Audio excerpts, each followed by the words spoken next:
Et je voudrais dire deux mots sur un sujet. Je ne vais pas reprendre tout ce qu'a dit Catherine sur la Cour nationale du droit d'asile, mais d'un point de vue pratique, je vais expliquer un peu comment ça fonctionne. La Cour nationale du droit d'asile, c'est probablement la plus grosse juridiction administrative française. Personne ne le sait, et en général, personne ne connaît cette Cour, sauf ceux qui font des demandes d'asile et ceux qui y travaillent. Quand un demandeur d'asile arrive en France et il estime à juste titre qu'il peut demander l'asile politique parce qu'il est en danger dans son pays, alors il y a toute une liste de dangers qui sont pris en considération. Ça peut être, vous êtes dans l'opposition politique et dans votre pays, vous risquez la mort, tout simplement. Ça peut être par vos mœurs, ça peut être par l'excision des petites filles. Et donc, vous fuyez votre pays pour fuir tout ça parce que vous êtes en danger. Donc, un demandeur d'asile qu'on appelle un requérant arrive devant l'OFPRA, l'Office de protection des réfugiés et des apatrides. Il arrive devant l'OFPRA et fait une demande d'asile. Si cette demande est refusée par l'officier de l'OFPRA qui estime que les arguments qui ont été avancés par le demandeur d'asile ne sont pas convaincants, à ce moment-là, le demandeur d'asile a la possibilité de faire appel et il vient à Paris, en fait à Montreuil, c'est pareil, à la Cour nationale du droit d'asile, et là, il passe devant 3 juges. Ces 3 juges, alors c'est là où il faut être un peu pratique pour savoir quel est l'esprit du texte.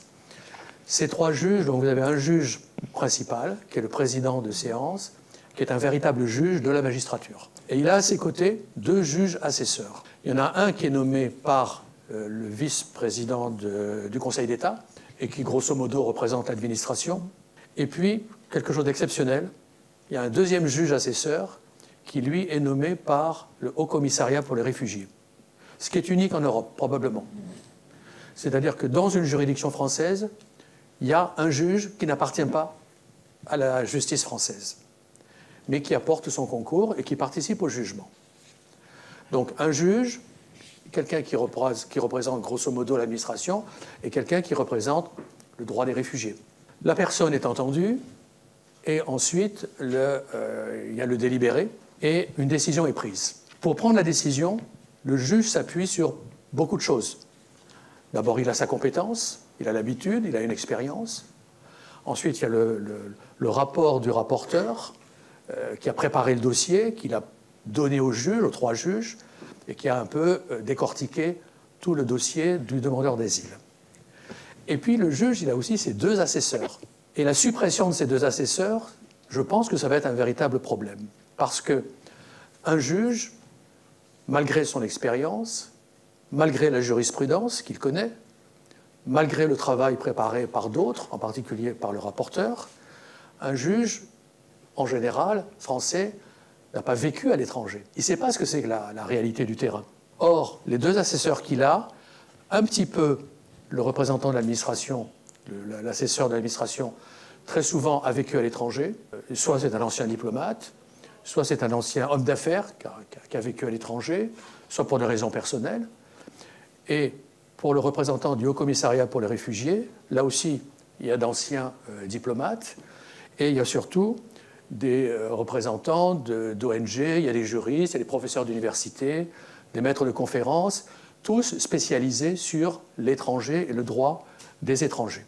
Si on enlève ces 2 assesseurs, le juge reste tout seul face à un dossier, ou, si le requérant est là, face au requérant. Il perd la compétence des 2. Et donc, il y a une réduction.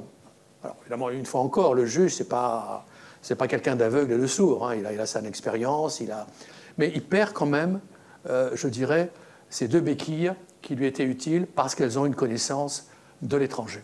Le 2e point, qui figure dans la loi et qui va être préservé, donc la suppression des 2 assesseurs est préservée, c'est que pour l'instant, tous les demandeurs d'asile devaient venir à Paris lorsqu'ils passaient devant la Cour nationale du droit d'asile.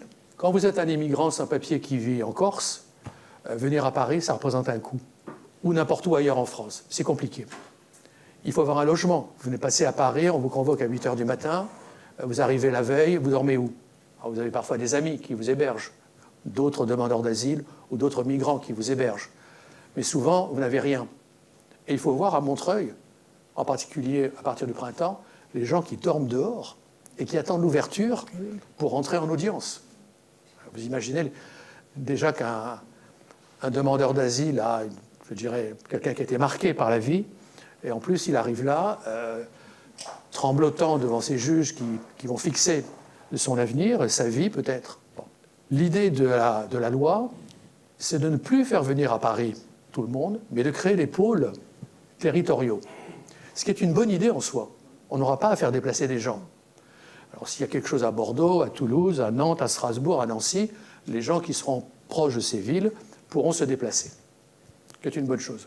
Sauf, comme le rappelait Catherine, qu'il y a le rôle du préfet, et que les préfets, ça dépend de l'endroit où ils sont, ça dépend de leur idéologie, même s'ils sont respectueux du droit français, ils peuvent être influencés plus par, si vous habitez près des frontières, près d'un lieu de passage, etc. Bon, c'est une complication. La deuxième complication, et je m'arrêterai là, c'est la traduction. Vous avez, à la cour de Montreuil, vous avez 150 langues différentes, plus le langage des signes. Ça fait 150 personnes, multipliées par plusieurs traducteurs, qui sont, à tout moment, à qui on peut demander de venir traduire du malayalam, du bambara, du swahili, de l'arabe soudanais ou du portugais. Portugais du Brésil, en général. Bon. Et donc, quand vous serez en province, comment faire venir, comment trouver sur place, au dernier moment, un traducteur de swahili? Ça ne sera pas facile. À Paris, tout est rassemblé, c'est plus facile. C'est une complication, mais au moins c'est beaucoup plus facile. Le vivier est là. Bon. Quand ce sera en province, je pense que ça risque d'être une perte aussi, de perte de temps, etc.